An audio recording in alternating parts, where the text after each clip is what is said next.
안녕하세요. 저는 40대가 된 여자입니다. 앞자리도 바뀌고 하니 요즘 이런저런 생각이 많아지며 갑갑했던 결혼 생활이 떠오르곤 하네요. 다 잊었다 싶었는데 문득문득 떠오르는 그때의 기억은 어쩔 수가 없나 봐요. 이제는 정말 털어내고 싶어 사연을 쓰게 되었어요. 함께 해주시겠어요? 저는 평소 책을 읽는 것을 좋아해 독서 모임에 나가게 되었어요. 서로 감명 깊게 읽은 책을 교환하여 읽고 이런저런 이야기도 나눌 수 있는 모임이었죠. 남편 역시 그 모임에 나오는 남자 중 한 명이었고 늘 웃는 얼굴에 대화까지 잘 통하는 사람이라 호감이 가더라고요. 그렇게 마음이 깊어지고 남편 역시 저를 좋게 보고 있었는지 만나보지 않겠냐고 하더군요. 저의 승낙으로 저흰 연인 사이가 되었고 연애하는 내내 참 좋았습니다. 남편의 다정함, 배려심 깊은 모습, 다 좋았지만 무엇보다 저의 의견에 귀 기울여주고 제 뜻을 존중해주는 남편의 모습이 가장 좋았어요. 저흰 그 흔한 감정 싸움 한 번도 하지 않고 결혼까지 하게 되었죠. 순탄한 결혼이었어요. 결혼 준비를 할 당시 남편과 전 간소하게 하고 싶었는데 둘 다 외동이라 내심 걱정이 되더라고요. 아무래도 양가 부모님께서 바라는 게 많진 않을까 하고요. 하지만 상견례 자리에서 양가 부모님께선 저희의 의견을 존중하신다며 다 생략해도 된다고 말씀해 주셨고 그때부턴 일사천리로 진행되었던 것 같아요. 좀 걸렸던 것이 있다면 시모의 말투였는데요. 좀 강압적이라고 해야 할까? 명령조가 입에 붙었다고 해야 할까? 하여튼 그런 말투가 마음에 걸리긴 했지만 그 강압이 저를 향하는 것도 아니고 그저 말투가 그런 것이기에 대수롭지 않게 생각하고 그냥 결혼하게 되었어요. 그렇게 행복한 신혼이 지나고 남편에게서 큰 문제점이 보이기 시작했어요. 결혼을 하기 전에 배려가 넘치고 제 의견을 적극 수용해주는 사람이라고 생각했는데 막상 결혼해서 살다 보니 그게 아니더군요. 남편은 제 의견을 적극 수용해주는 것이 아니라 그냥 의견 자체가 없는 사람이더라고요. 처음엔 그냥 그런 사람도 있고 이런 사람도 있다고 생각하며 잘 지내보려고 했어요. 큰 단점이 아니라고 생각했으니까요. 그런데요, 의견이 없는 사람과 산다는 것, 그건 생각보다 더 고된 일이었습니다. 여보, 그러면 우리 적금 만기된 거 어떻게 했으면 좋겠어? 투자했으면 좋겠어? 아니면 다시 적금으로 묶어뒀으면 좋겠어? 그게... 당신은 어떻게 했으면 좋겠어? 글쎄, 나도 고민스러워서 당신한테 물은 건데 일단 이건 좀 더 고민해보자. 그리고 이번에 어머님 생신 땐 어떻게 하면 좋을까? 어머님이 편한 대로 하라고 하긴 했는데 그래도 집에서 모시면 더 좋아하시겠지? 아닌가? 혹시 드시고 싶으신 게 따로 있는 건가? 당신 어머님한테 따로 뭐 들은 말 같은 거 없어? 뭔가 드시고 싶다든지 필요하다든지 그런 이야기 말이야. 엄마가 편한 대로 하라고 했으면 외식해도 될 것 같긴 한데. 아닌가? 집에서 먹는 게 더 좋은가? 나도 따로 들은 이야기가 없어서 잘 모르겠네. 당신 편한 대로 해. 늘 이런 식이었어요. 제가 편한 대로 하는 것도 한두 번이죠. 기계랑 대화하는 것도 아니고 늘 같은 대답만 하니 정말 답답하더라고요. 시간이 지나니 같은 말만 답하던 남편은 저에게 자신의 사소한 것 하나까지 묻기 시작하더군요. 여보, 나 차 고장나서 수리 맡겼거든? 그런데 며칠 걸린다네. 아, 그래? 그런데 표정이 왜 그렇게 안 좋아? 혹시 사고 나서 고장난 거야? 어디 다쳤어? 아니, 그런 건 아닌데 나 출퇴근할 때 있잖아. 버스 타야 할까, 택시 타야 할까? 아, 지하철도 있지? 뭐 타고 가는 게 좋을까? 뭐? 그것 때문에 표정이 그렇게 심각한 거야? 그게 고민스러워서 난 정말 이런 거 결정하는 거 너무 힘들어. 뭘 그렇게 고민해. 최단 경로 검색해서 나오는 대로 타고 가. 그러면 되지. 그런 방법이 있었지? 그래, 알겠어. 이때까진 대수롭지 않게 생각했던 것 같아요. 그냥 답답한 사람이 걱정도 많다, 이런 식이요. 그런데 어느 날은 양말을 보면 가만히 서 있더라고요. 원래 신던 양말들이 오래되어 새로 주문해서 넣어뒀던 터라 무슨 문제라도 생긴 건가 하는 마음에 남편의 옆으로 갔어요. 머리까지 잡아뜯으며 고민하는 남편은 제가 다가가 말을 거니 너무나도 심각한 얼굴로 이렇게 물어오더군요. 왜 그러고 있어? 얼른 준비하고 출근해야지. 그게 양말을 어떤 걸 신어야 할지 모르겠네. 검은색을 신을까? 아니다. 회색이 낫겠지? 아닌가? 흰색을 신어야 하나? 이쯤 되니 짜증을 넘어 화가 나더라고요. 어차피 신발 신으면 잘 보이지도 않는 양말 뭐가 그렇게 중요하다고. 그리도 심각한 얼굴로 10분이 넘는 시간 동안 고민을 하고 있다니 패션 양말 골라 신는 것도 아니고 저로서는 참 이해가 되지 않았어요. 아무거나 신어 여보. 아무거나 신기엔 너무 고민스러워서 그래. 그러지 말고 여보가 좀 골라주면 안 돼? 여보가 무슨 유치원생도 아니고 이런 것까지 내가 골라줘야 해? 그냥 손 집히는 대로 신으면 되잖아. 양말통에 양말이 무슨 무지개 색깔로 있는 것도 아니고 내가 당신 편하라고 3가지 색깔만 넣어뒀잖아. 제발 그냥 딱 보이는 거 신어. 응? 그게 난 어려운 걸 어떻게 해. 그럼 이때까진 어떻게 골라 신었어? 장가 오기 전까진 어떻게 골라 신었는데? 엄마가 다 골라줬지, 장가 오기 전엔. 엄마가 그날 입을 옷이랑 양말까지 다 챙겨줘서 이런 고민을 할 필요가 없었단 말이야. 엄마는 하나부터 10까지 알아서 다 해줬는데 당신은 왜 안 해줘? 뭐? 지금 양말 안 골라주는 내가 이상하다는 거야? 이상하다는 것까진 아닌데 좀 도와줬으면 좋겠다 이 말이지. 엄마가 알아서 다 챙겨줄 땐 편했는데. 엄마한테 골라달라고 하면 되겠다. 왜 그 생각을 못했지? 이러면서 시모에게 영상통화를 거는데 정말 이건 아니다 싶더군요. 더 황당한 건 그런 상황을 시모는 자연스럽게 받아들이고 진지하게 양말을 골라주고 있다는 점이었어요. 아니, 검은색, 회색, 흰색에서 고를 게 뭐 있다고 고르나요? 그것도 그렇게 진지하게요. 거기에다가 한두 살 먹은 어린애도 아니고 득달같이 영통까지 걸어 물어보는 남편이나 그걸 또 자연스럽게 골라주고 있는 시모나 뭐 하는 짓인지 모르겠더라고요. 제가 황당함에 얼이 빠진 사이 전화를 끊은 남편은 뭐가 그리 신이 나는지 웃고 있었고 그런 남편의 모습이 더욱 이해되지 않았어요. 아니 여보, 지금이 몇 시인 줄은 알아? 7시 조금 넘었어. 당신 생각이 있어 없어? 꼭 이 아침부터 전화해서 그런 걸 물어야 해? 그럼 어떻게 해? 당신은 골라주지도 않고 짜증만 냈잖아. 나도 당신한테 묻는 거 짜증나고 스트레스 받는다고. 그래서 앞으로도 이렇게 어머님한테 전화해서 묻겠다는 말이야? 응. 왜 진작 이 생각을 못했나 모르겠어. 결혼하기 전에도 엄마 말대로 해서 편했고 손해본 적도 없었어. 세상 우리 엄마 정말 대단하다. 그렇지? 난 여보가 새삼 대단해. 당신이 마마보이야? 어떻게 하나부터 10까지 어머님한테 다 묻고 살겠다는 거야? 그것도 결혼까지 한 사람이. 당신은 한 집안의 가장이야. 알고는 있어? 마마보이라니. 당신 말이 좀 심한 거 아니야? 난 그저 고민하느라 흘려보내는 시간도 아깝고 거기에서 오는 스트레스도 싫을 뿐이야. 엄마한테 묻기만 하고 엄마가 시키는 대로만 하면 뭐든 다 좋아지는데 그게 왜 마마보이야? 이건 당연하고 합리적인 선택이라고 하는 거야. 알겠어? 앞으로는 당신 대신 엄마한테 물을 테니 그런 줄 알아.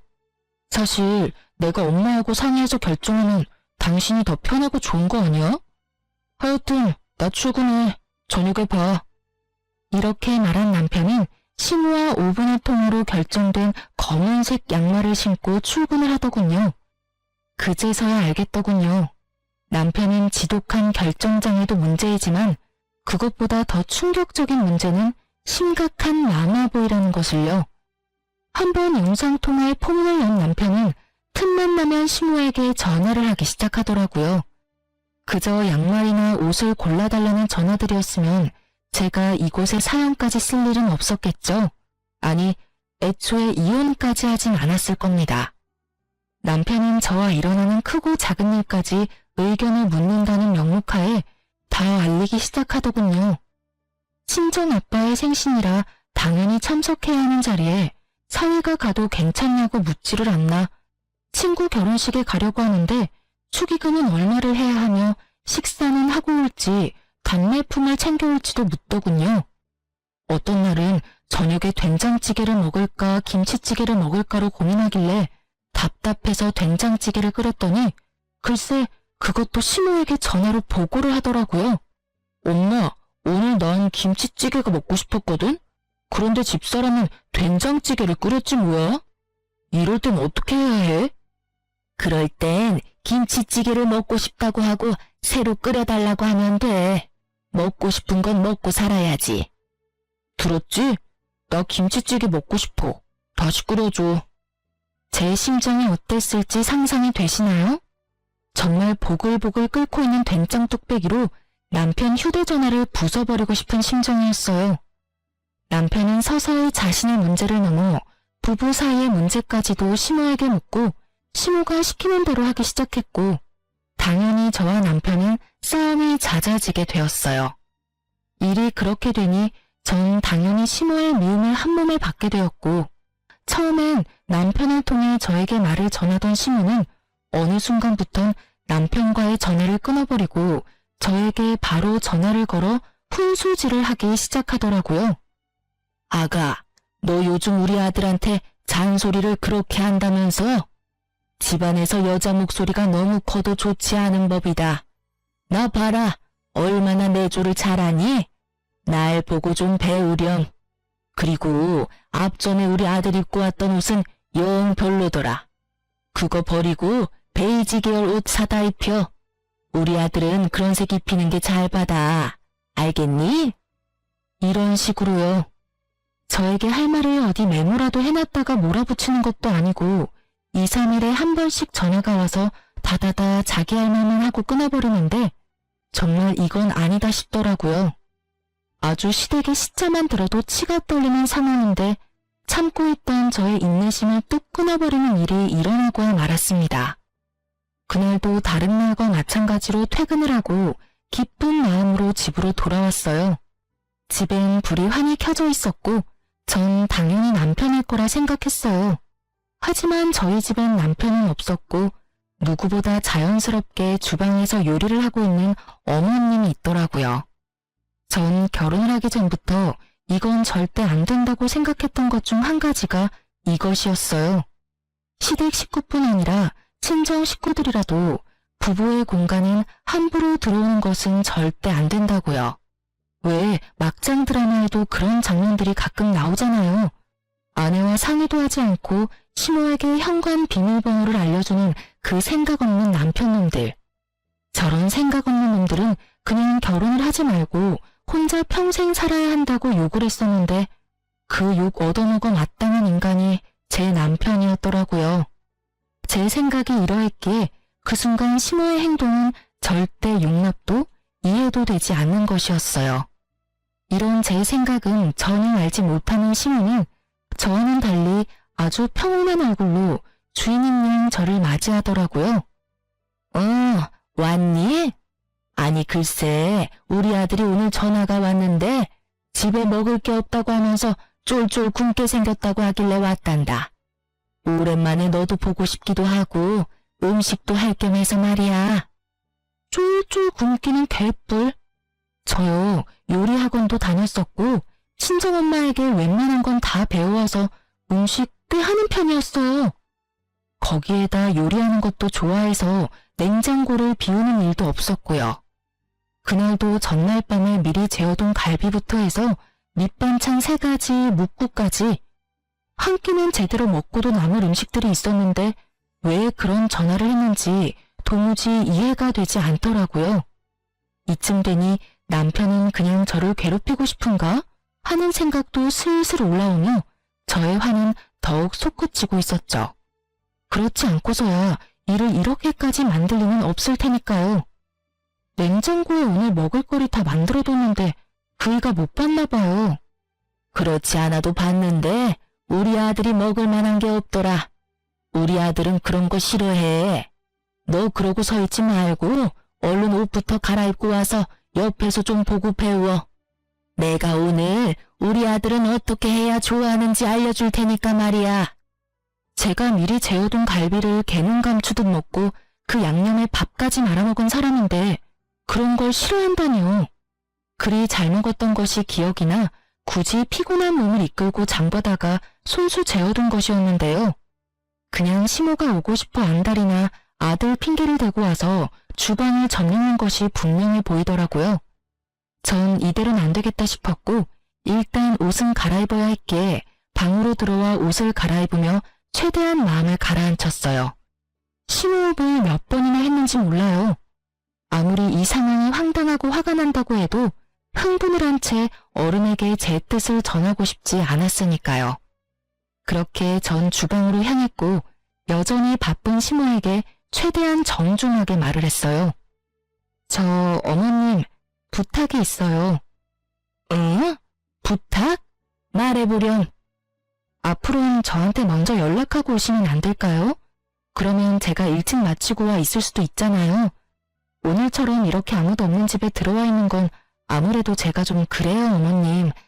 부부 공간이기도 하고 집안 꼴이 엉망일 수도 있고요.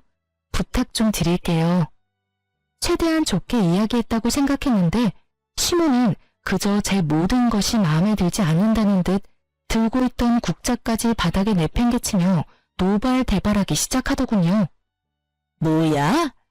내가 너 좋게 대해보려고 했는데 정말 안 되겠구나. 네가 뭔데 나한테 오라가라 하니? 여기 내 아들 집이야. 내 아들 집에 내가 오겠다는데 네가 뭔데? 제 집이기도 하니까요.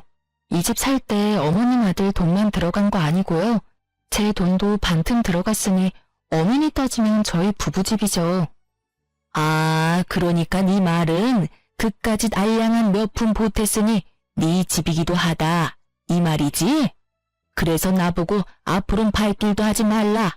이 말이 하고 싶은 게야? 아니요. 아예 오지 말란 말이 아니라 언제든 와도 상관없는데 연락은 주고 오면 좋겠다. 이 말이에요. 이렇게 집주인도 없는데 들어와서 이러고 계시는 거 제 입장에선 좀 곤란해요. 기분도 사실 좋진 않고요. 내가 기가 막혀서 아니 다 됐고 그래서 얼마 보탰니? 이 집 사는데 네가 보탠 돈이 얼마야? 그건 왜 물어보세요? 내가 그 돈 줄 테니 그 돈 받고 내가 앞으로 비밀번호를 누르고 이 집에 들어오든 배를 누르고 들어오든 아무 상관도 하지 말아라. 그깟 돈 얼마나 된다고? 네 집? 부부집이라고? 그게 어른한테 할 말이야? 그것도 시어머니한테? 정말 이 말을 듣는데 심장이 빨리 뛰기 시작하는 것이 느껴지더군요. 어른도 어른 나름이지. 더는 대접을 해줄 필요가 없다고 느낀 저는 그때부턴 참지 않고 시모에게 대응하기 시작했어요. 아니요, 그럴 필요까진 없고요. 제가 남편이 보탠 돈 돌려줄 테니 앞으론 이 집에 발길도 하지 마세요. 그렇게 되면 서로 얼굴 붉힐 일도 없고 좋을 것 같네요. 시모 입장에선 제 말이 심하다고 느껴질 수도 있다고 생각하기는 합니다. 하지만 애초에 처음부터 제가 나쁘게 말한 것도 아니었고 좋게 이야기했음에도 불구하고 말이 통하지 않으니 좋게 이야기할 필요가 없다는 생각이 들더라고요. 그리고 다툼이 생기더라도 이참에 확실히 해놓지 않으면 앞으로 살면서 계속 이 문제로 크고 작은 언쟁이 오갈 것이 분명했기에 좀 강하게 나갔던 것 같아요. 시모는 이런 상황은 예상도 하지 못했는지 표정이 확 바뀌기 시작하더니 그때부턴 마구잡이 폭언이 시작되더라고요. 이 미친 것이 뭐야? 뚫린 입으로 한다는 말이 뭐? 발길도 하지 말아달라고? 오냐오냐 했더니 이년이 시댁 무서운지 모르고 말짓거리지? 너 오늘 잘 걸렸다. 오늘 내가 너 그 썩어 빠진 정신머리 확 뜯어 고쳐주마. 꿇어. 얼른 무릎 꿇고 손이 발이 될 때까지 빌어. 얼른! 제가 왜요? 제가 뭘 잘못해서 무릎까지 꿇어야 하나요?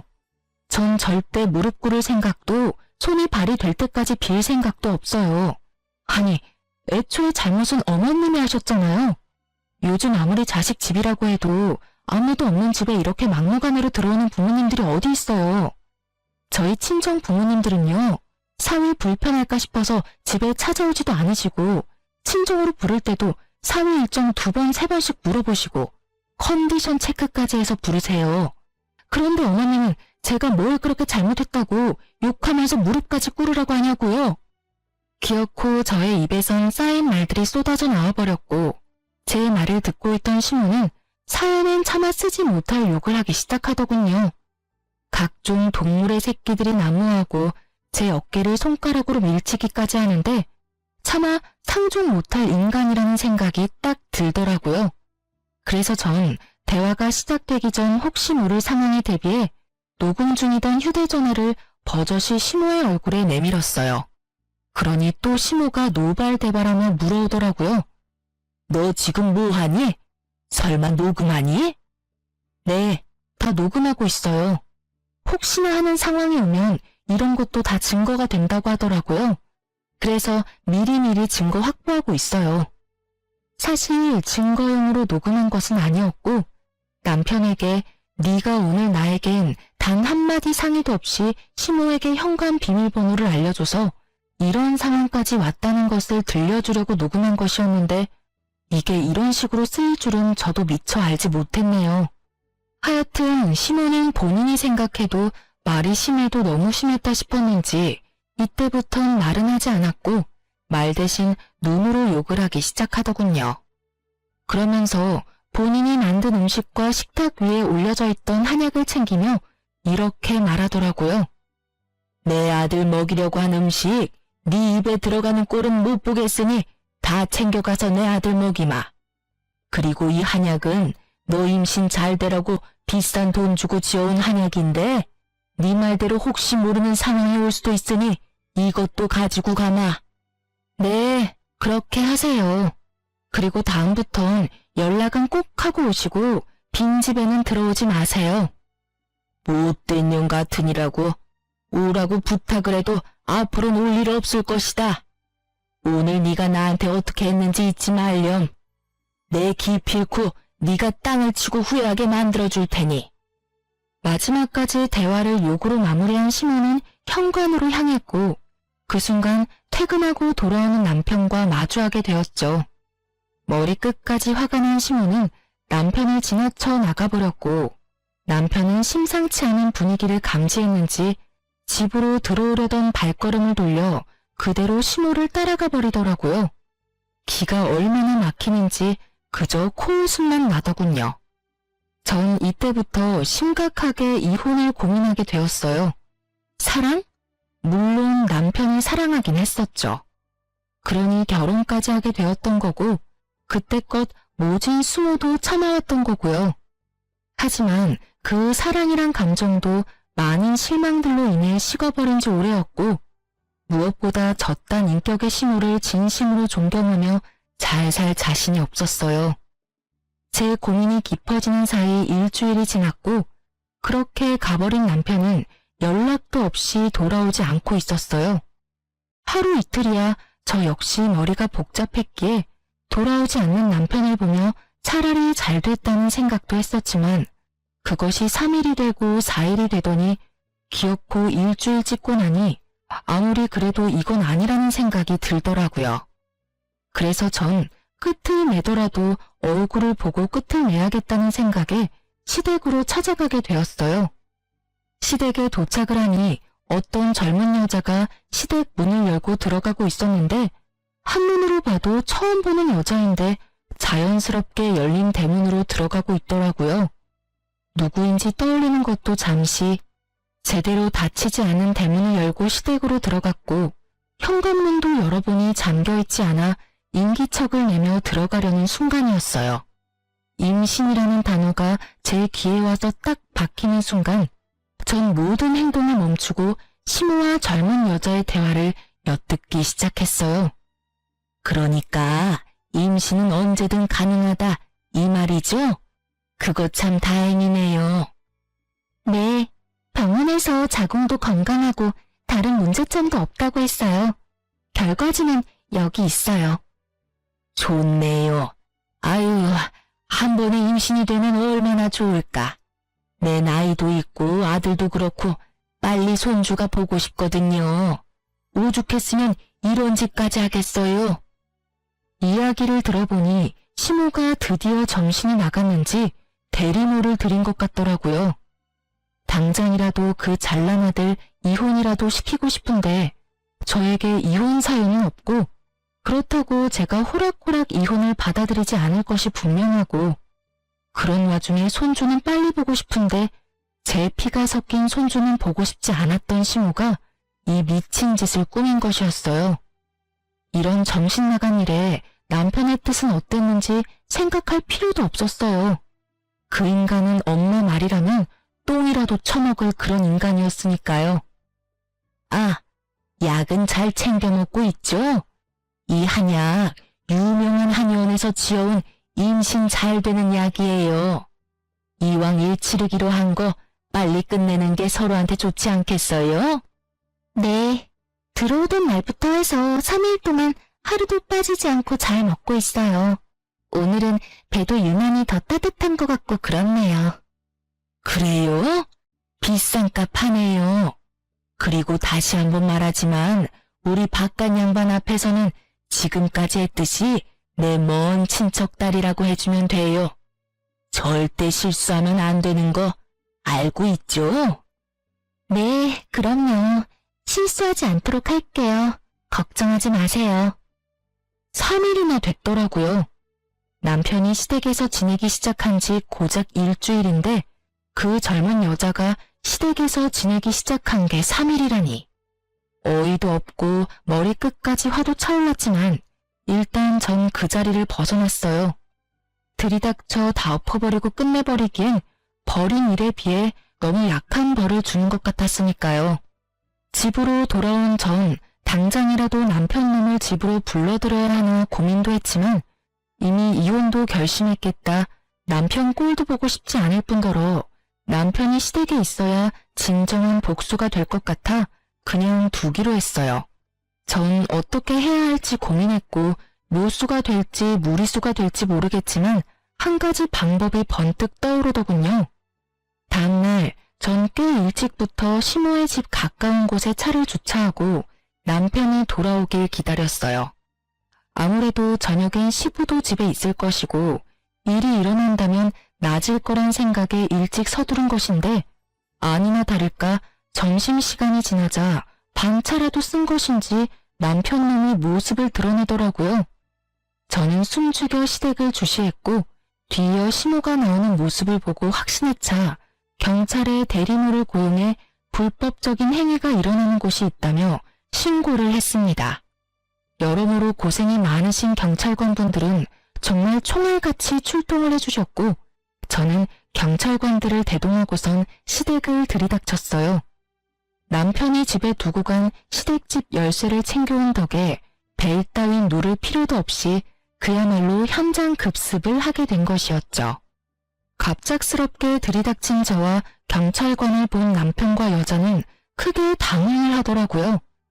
다행인지 불행인지 너무 빨리 들이닥치는 바람에 일을 치르기 전이었지만 그 정황들이 어떤 상황인지 모두 알려주고 있었죠. 여자는 당황스러운지 방으로 숨어 나오지 않았고 남편은 거실로 나와 아무 말도 못하고 저와 경찰분들의 눈치만 살피며 시모에게 연락을 하고 있더라고요. 뭐 당연한 일이라고 생각했네요. 저 생각이라고 없는 놈이 이 상황에서 무슨 말을 해낼 수 있겠어요? 시모는 근처에서 대기하고 있었는지 빨리도 돌아왔고 오면서 변명거리라도 생각했는지 신발을 벗기도 전에 말을 쏟아내고 있더라고요. 대리모라니 말도 안 돼요. 저 애는 우리 아들이랑 지금 만나고 있는 애라고요. 에? 유부남 아닌가요? 여기 이분이 부인이라고 하던데요. 유부남 맞아요.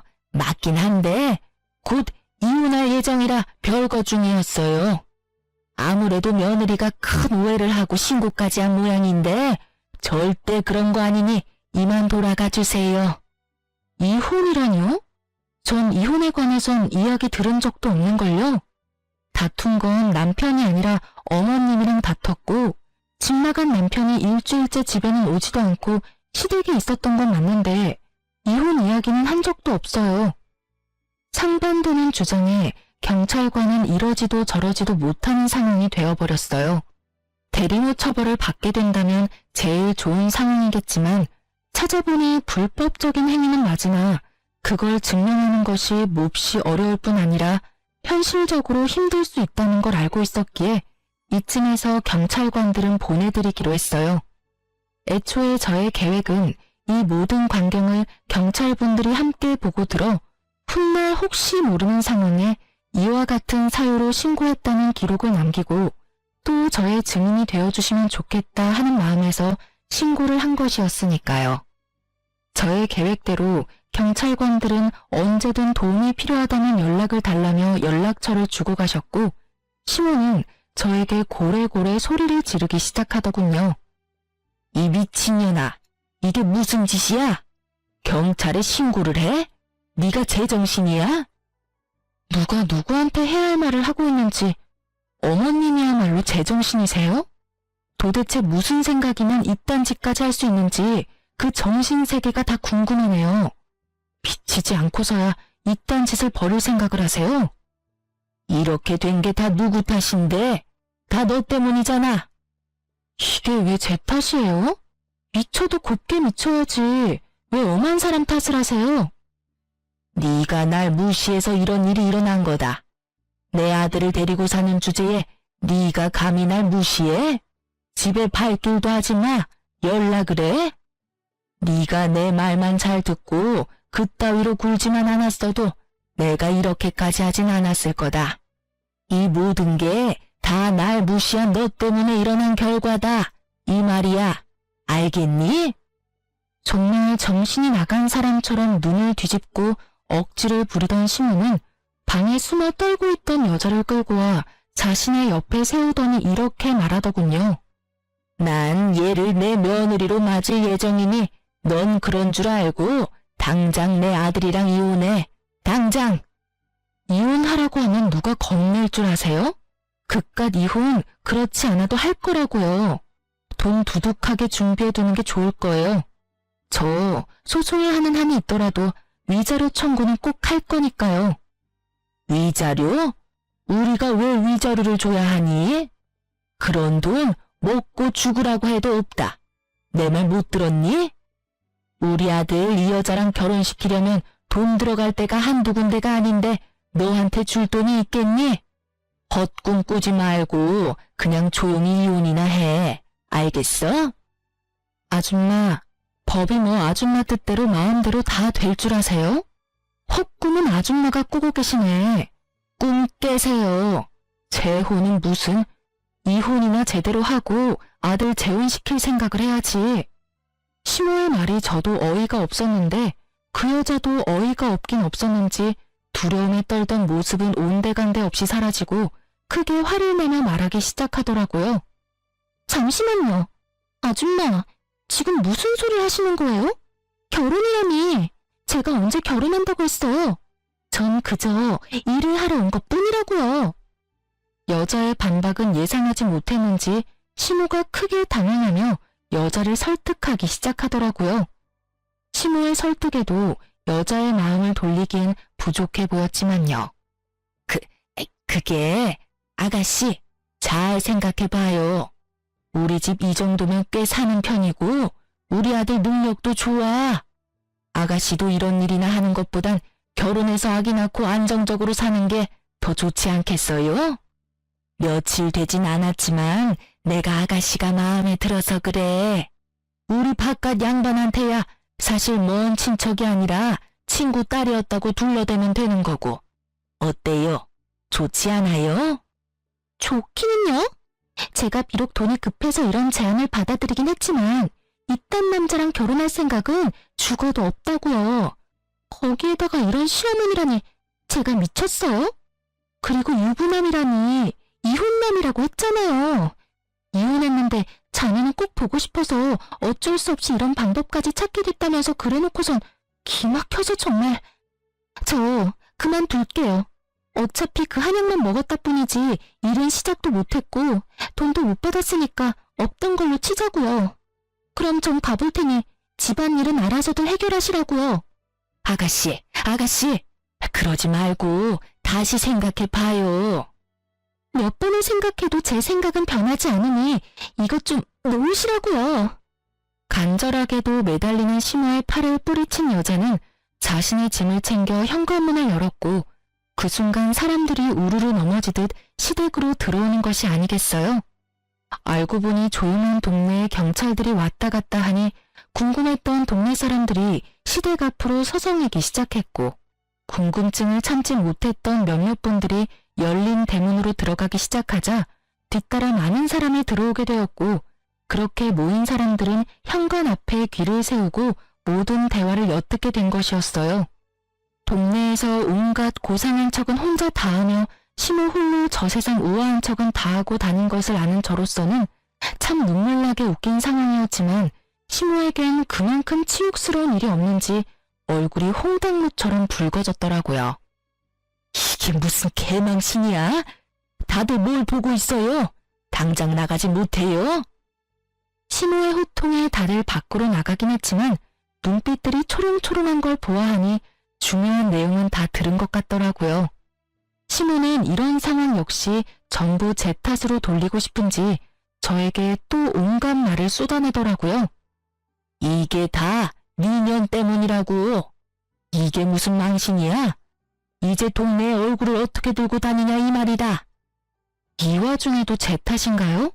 정말 이 정도는 병이에요. 나한테 이러고 있을 시간에 병원이라도 가보는 건 어때요? 요새 정신병은 생각보다 좋다고요. 무엇이 어쩌고 저째? 너 내가 가만둘지 알아?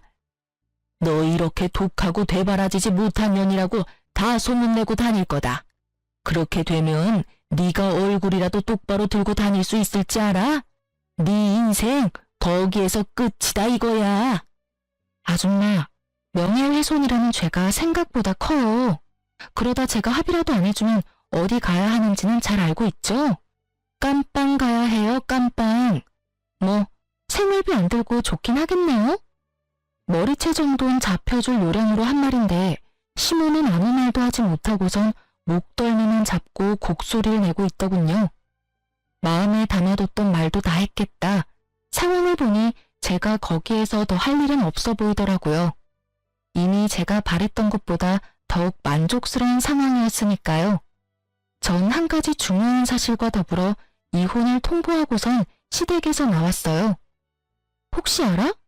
나 여기 들어오는 순간부터 시작해서 지금까지 다 녹음 중이야. 덕분에 이혼 과정이 좀 더 수월할 것 같네. 이혼서를 보낼 테니까 도장 찍어서 법원으로 가지고 와. 그러면 법원에서 보자.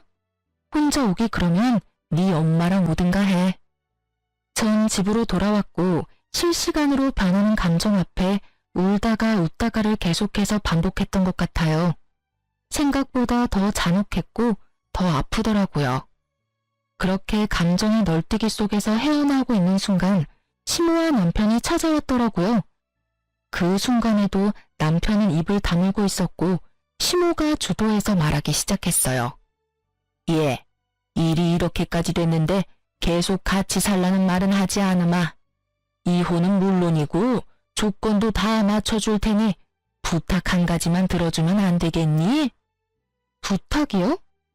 그래, 뭐 어려운 건 아니고 혹시나 우리 영감한테 연락이 와서 이혼하는 이유에 관해서 물으면 그냥 성격 차이라고 해주면 안 되겠니? 오늘 있었던 일은 제발 비밀로 좀 해주렴. 찾아와서 한다는 말이 고작 그거예요? 그럼 부탁하기 전에 저한테 사과라도 해야 하는 거 아닌가요? 당신도 그래. 이런 상황에서도 입국 다물고 있는 게 말이 돼? 나한테 안 미안해? 나한테 할 말이 전혀 없냐고. 미안해 여보. 내가 다 잘못했어. 그러니까 엄마 말대로 아버지한텐 제발 비밀로 해주라. 아버지 알면 진짜 큰일 나. 왜? 아버님이 아시면 큰일이라도 나나 봐. 그야, 당신도 잘 알잖아, 아버지 성격. 아버지가 아시는 날엔 모르긴 몰라도 집에서 쫓겨날 거야. 그게 겁나는 인간이 그딴 짓을 해? 엄마가 괜찮다고 했단 말이야. 넌 엄마가 죽으라고 하면 죽을 거야? 됐다 됐어. 내가 너 같은 마마보이랑 무슨 말을 하겠어? 아, 일단 알겠으니까 네 엄마 데리고 좀 가. 두 사람 계속 보고 있다간 정말 큰 사고 칠 것 같으니까. 두 사람은 몇 번이나 정말이냐며 되묻더니 돌아가더라고요. 전 정말로 아버님에게 알릴 생각이 없었어요. 왜냐고요? 이미 아버님은 알고 계셨으니까요. 제가 시댁에서 나오는데 실행력 하나는 끝내주는 동네분이 이미 아버님에게 전화를 걸어 모든 사실을 알리고 있더라고요. 그러니 두 사람의 애원대로 제가 비밀로 한다 한들 이미 소용없는 일이지 않겠어요?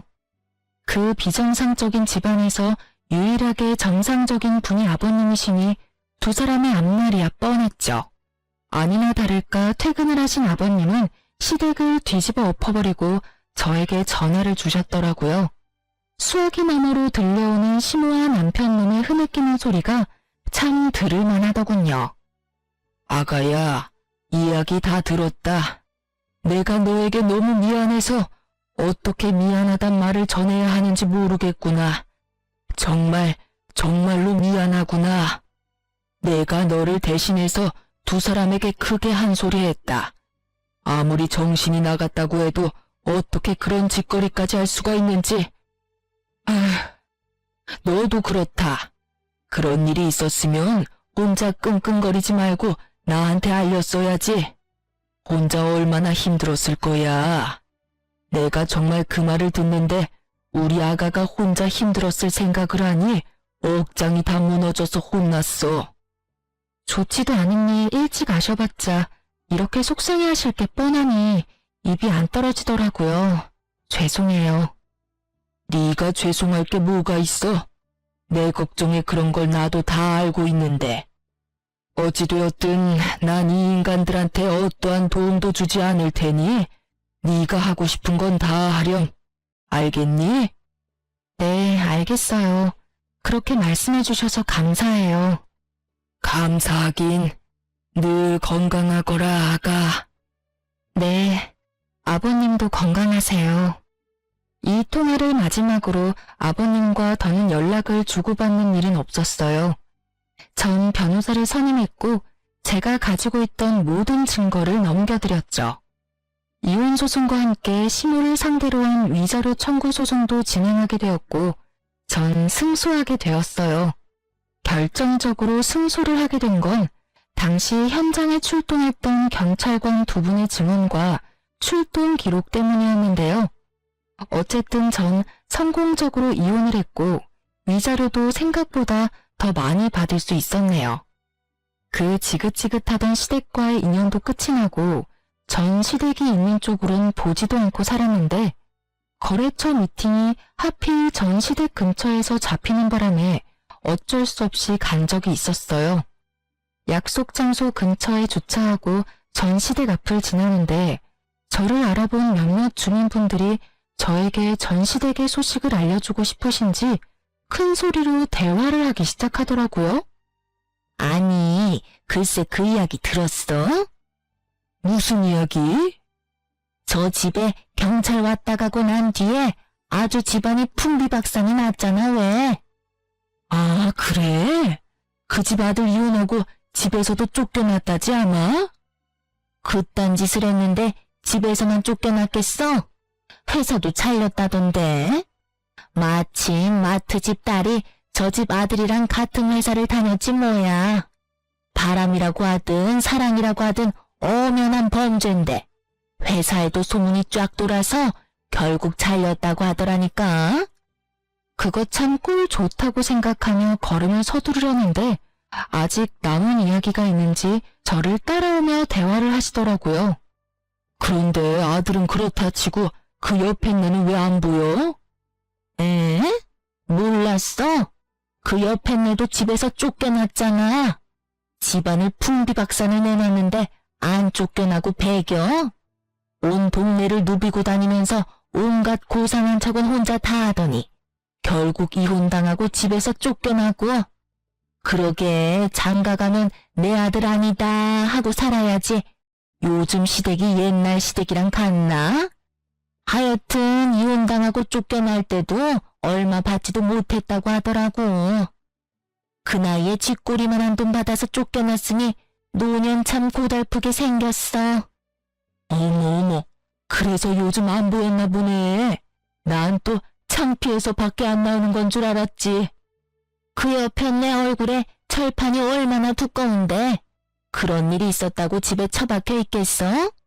아마 모르긴 몰라도 이혼 안 당했으면 아무 일도 없었다는 듯이 온갖 고상한 척은 다 하면서 다녔을 거야.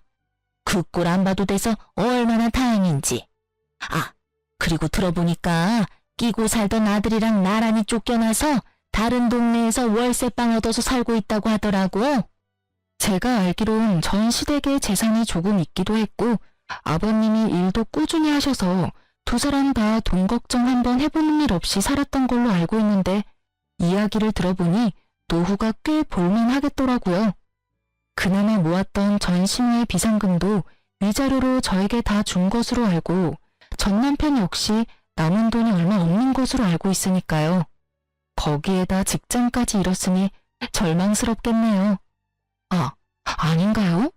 직장에서 결정하느라 스트레스 받을 일이 사라졌으니 더 좋을 수도 있겠네요. 거기에다 뭐든 다 챙겨주고 결정해주는 전 시모가 옆에 있으니 어쩌면 더 행복할 수도 있겠네요. 통쾌한 소식을 전해주신 동네분은 하고 싶었던 말을 다 하셨는지 더는 저를 뒤따르지 않으시더라고요. 속으로 감사의 마음을 전했습니다. 덕분에 그 인간들의 통쾌한 결말을 알게 되었으니까요. 요즘엔 전 진급을 앞두고 있어서 바쁘게 보내고 있어요. 그 끔찍한 마마보이와 이혼을 한 지도 벌써 5년이란 세월이 흘러갔네요. 이렇게 보니 새삼 시간이 참 빠른 거 있죠? 그 사이 전 좋은 사람을 만나 연애를 하고 있어요. 남자친구는 평범한 직장인인데 직장뿐 아니라 다 평범하기 그지없는 평범한 사람인데 저에 대한 애정만큼은 평범하지 않은 그런 남자예요. 남자친구를 사랑하긴 하지만 한번 실패한 경험이 있어서 그런지 결혼 생각이 쉽사리 들진 않네요.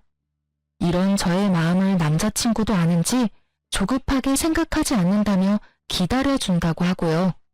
뭐 이렇게 연애만 해도 좋다고 하니 일단 지금 이 순간을 즐기며 2번 실패하는 일은 없도록 신중하게 고민해 보려고요. 이로써 저의 사연은 끝이 났네요. 어떠셨을지 모르겠어요. 전 다른 분들 사연을 들을 때 함께 욕도 하고 통쾌해하며 사연을 듣곤 했었는데 여러분도 그러셨나요? 어쨌든 저의 긴 사연 들어주셔서 감사합니다. 좋은 하루 되세요.